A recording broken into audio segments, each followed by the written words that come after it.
Bonjour à tous, alors aujourd'hui on est là pour la deuxième partie de la pompe à essence. Là cette fois-ci on va faire le montage sur E39, histoire de changer et d'avoir les deux méthodes de montage. C'est un combo, hein, cette vidéo et l'autre vidéo, là c'est juste la différence par rapport à l'E39.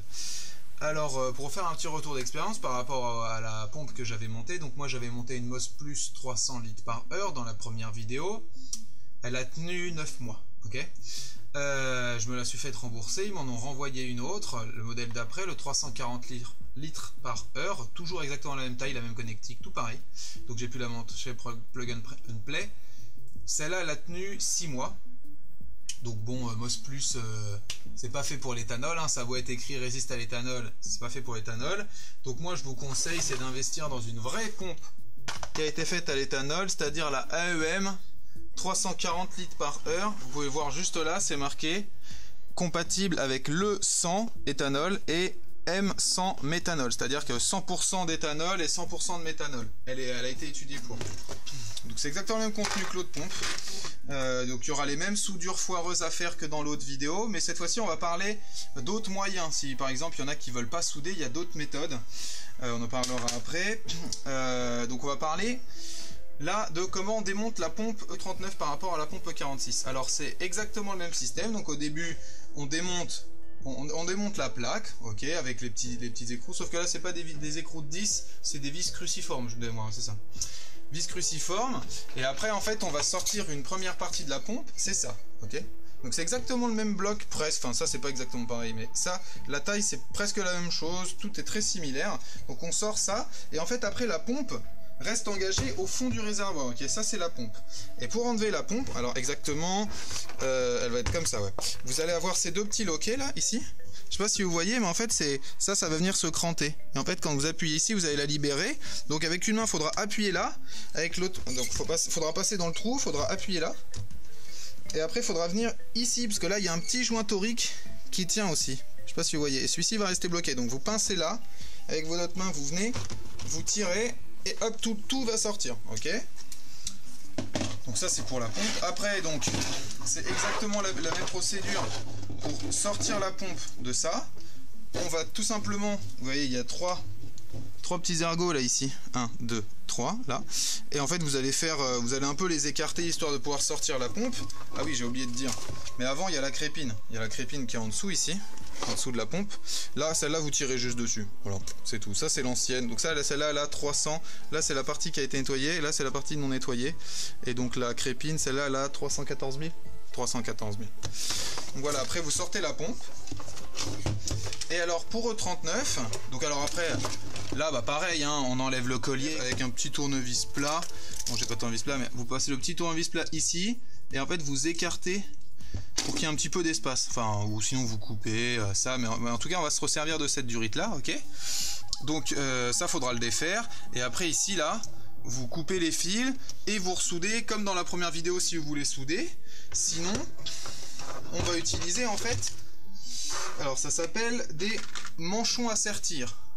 Ok, donc en fait vous rentrez le fil d'un côté, vous sertissez avec une pince à sertir, ça ressemble à ça. Ça c'est une pince à sertir en fait. On met ça comme ça là, ici, hop. Là moi je vais venir serrer très très fort, vous voyez ça vient là. Là je vais venir serrer très très fort et ça va m'écraser, ça va pincer le fil à l'intérieur. Soit on utilise ce système là, ça c'est, je dirais, la méthode la plus simple. Soit on utilise des bagues de soudure. Alors, qu'est-ce que c'est ça? Alors je vais en prendre une pour vous montrer. Ça c'est une grosse pour qu'on voit mieux, nous ce sera pas une taille comme ça. Alors en fait, c'est une gaine thermo, dans lequel ici là il y a une bague de soudure basse température, c'est-à-dire que là vous chauffez avec le briquet, tout ça va se rétracter. Là c'est des bandes de silicone collant, je sais plus exactement, c'est une colle, je crois que c'est une colle tout simplement. Donc en fait ça vient faire l'étanchéité. Si vous voulez, regardez, on va le faire comme ça. En fait vous allez venir mettre un fil ici là au niveau de la bague, ok, et l'autre fil exactement à l'opposé, l'un à côté de l'autre, comme ça. Il faut bien que la bague prenne sur les deux fils ici, et là vous tenez tout, et là il y a un ami à vous qui vient avec un briquet en dessous et qui commence à faire chauffer, et là c'est soudé, tout simplement. tout va se rétracter, ça va souder.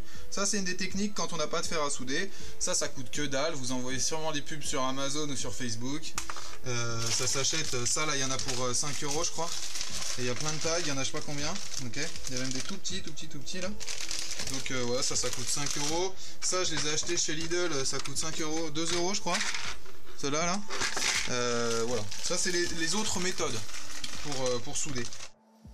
Donc là maintenant qu'on a parlé des systèmes de sertissage et différents de la soudure classique, on va dire ça comme ça, maintenant on va voir comment dans le bloc E39, sachant que dans le bloc E46 c'est dans la première vidéo qui sera en description, hein, juste mettez pas une MOS+, mettez bien une AEM 340, hein, là au moins vous serez tranquille.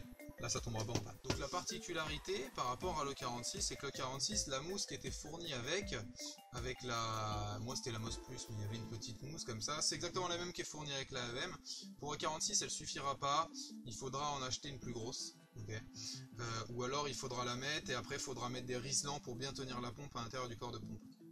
Mais là dans celle-ci en fait, on a juste à mettre ça. On la positionne. On aligne bien évidemment la sortie là avec la position haute. Hop. Et hop. On a juste à l'enfoncer. Hein. Et ça tient. C'est-à-dire que là, il n'y a même pas besoin de s'embêter à... Ouais, ça tient. Il n'y a pas de... Même pour tirer, là, j'en chie un peu à l'enlever. Bon, après, bien sûr, hein, j'arriverai à l'enlever. Mais ce que je veux dire, c'est que par rapport à 46, ça va être beaucoup plus simple sur une 39. Seule particularité, c'est que ça, faut bien le déboîter en pinçant ça, en tirant dessus. Et c'est à l'intérieur du réservoir, le trou il est grand comme ça. Hein, donc faut bien passer les mains et on tire. Faut pas avoir peur non plus. C'est souvent ça en fait qui reste coincé. Ça et ça se libère bien. Ça non. Donc là on part là-dessus. Ok. Donc on aligne bien ici. Voilà pour avoir de l'espace. On enlève le bouchon. Et exactement comme sur E46, on vient mettre la crépine. Juste là. Vous voyez ? Voilà, par exemple, il faut que je tourne un petit peu. Ça vient buter. Hop. Voilà, comme ça. Et ici, en fait, il va falloir mettre la petite rondelle qui est fournie avec. Donc c'est celle-ci. On voit la petite rondelle à positionner. Donc elle se met juste là, ok. Tac. Et là, en fait, vous allez venir appuyer. Moi, je vais prendre un petit truc comme ça pour appuyer de chaque côté en même temps. Je sais pas si on voit là avec l'éclairage. Là, on voit mieux. Donc voilà, j'appuie comme ça les deux côtés en même temps. Et voilà, et là, c'est coincé. Là, la crépine va pas s'enlever du tout. La pompe est maintenue dedans, il n'y a plus de problème.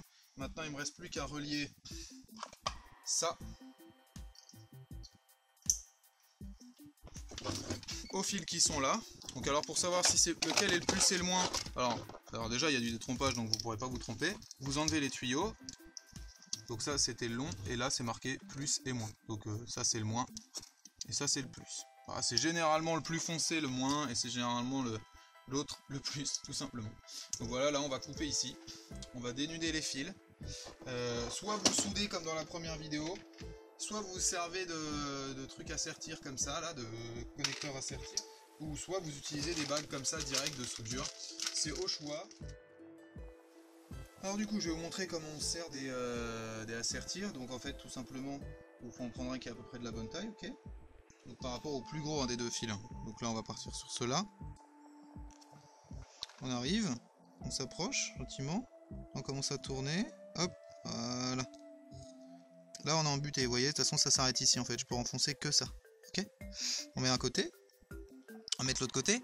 Et alors, donc rouge, c'est celui-là. Donc alors, là, on va bien sûr le tourner sur lui-même. Hein, chaque fois, c'est mieux. Et là, ce qu'on va faire, pour être sûr qu'il soit bien pris, celui-ci, je vais le plier en deux. C'est pour ça que je l'ai fait un petit peu plus long, en fait.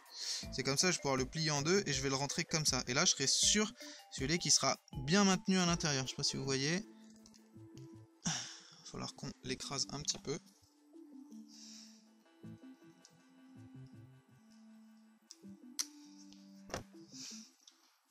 Et ça va rentrer dans la cosse. Voilà. Là, les deux sont bien enfoncés à fond. Ok. Tout simplement. Et là, je vais prendre ma pince à sertir. C'est du 4-3 ou c'est du 4... Je vais prendre le 4-3. Vous voyez là, à peu près. contre le 4-3 il rentre bien. Donc 4-3, hop. Donc premier câble, on se met ici, on le pousse bien au fond. 4-3.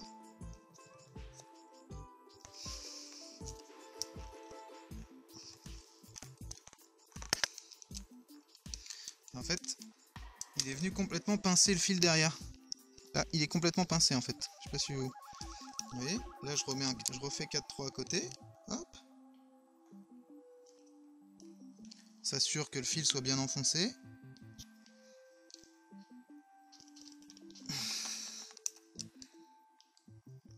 Et là, j'ai serti les deux côtés. Vous voyez. Après, je sais pas si on voit bien. Là, on voit, là, vous voyez, là, un côté puis l'autre. Là, je peux tirer autant que je veux, ça va pas lâcher. La conductivité sera bien. Moi, ce que je vais faire, c'est que je rappuie un peu plus des deux côtés. Ok. Et je sais pas si vous voyez, là, je l'ai fait au bord. Je vais le faire aussi au milieu. C'est-à-dire là, je vais venir jusque là. Là, j'ai aussi serti là et là-bas aussi, juste à côté. À l'inverse, là.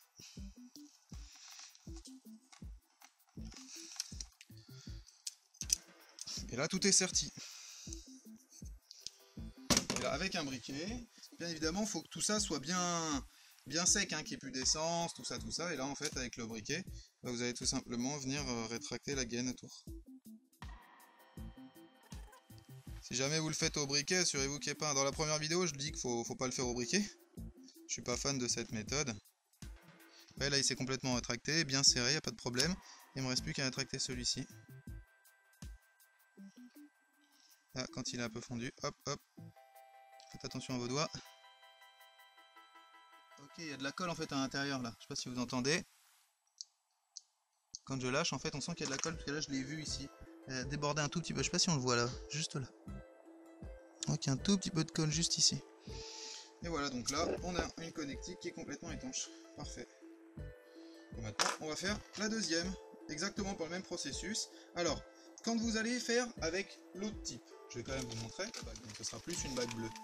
Qui est un peu plus petite que la jaune. Ce sera plus une bague bleue. Donc, on le passe complètement, ça avant, ok. Hop. Et là, en fait, ce qu'on va venir faire, c'est que ça, on va le mettre ici. Et on va venir l'enrouler tout autour. Ok. Dans un premier temps, on va venir l'enrouler tout autour, comme ça. Voilà. Et en fait, ça va nous permettre qu'il y ait bien contact déjà d'origine. Et là, on vient mettre la bague de soudure froide par-dessus. Comme ça. Là, on le tient, ici. Et on rétracte au briquet. Et là, en fait, en faisant chauffer ça, je sais pas si vous allez voir. Mais au bout d'un moment, ça va se mettre à fondre. Voilà, et là vous voyez que ça commence à fondre à l'intérieur. Et en fait la soudure a pris, tout simplement. Ça, les petits joints là, ils vont dire faire l'étanchéité.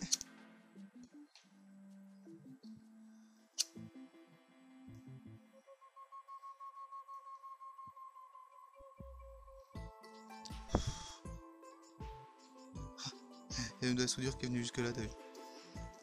Faites attention, c'est chaud. Et voilà, donc ça c'est une autre technique. On va repasser des petits coups un petit peu pour être sûr qu'elle soit bien rétractée. Il y a un petit peu de soudure. Pas faire cramer le truc non plus, mais vous m'avez compris. Alors ce que je fais avec les doigts là, faut y aller doucement, hein. C'est chaud. Et voilà, on n'a pas utilisé de fer à souder, on a utilisé une pince à sertir et une bague de soudage qu'on appelle les bagues de soudure basse température. Ou gaine soudante, comme vous voulez. Ce que vous voulez en fait, il y a plusieurs façons de parler. Et donc maintenant, bah, on va tout simplement remettre ça en place, en repensant à remettre le joint là. On clipse ça au fond, on appuie bien là-dessus pour que ça se clipse bien, et puis après ça on le remet au-dessus, on fait attention au capteur de niveau, c'est tout, on l'abîme pas, et c'est parti, la pompe est changée.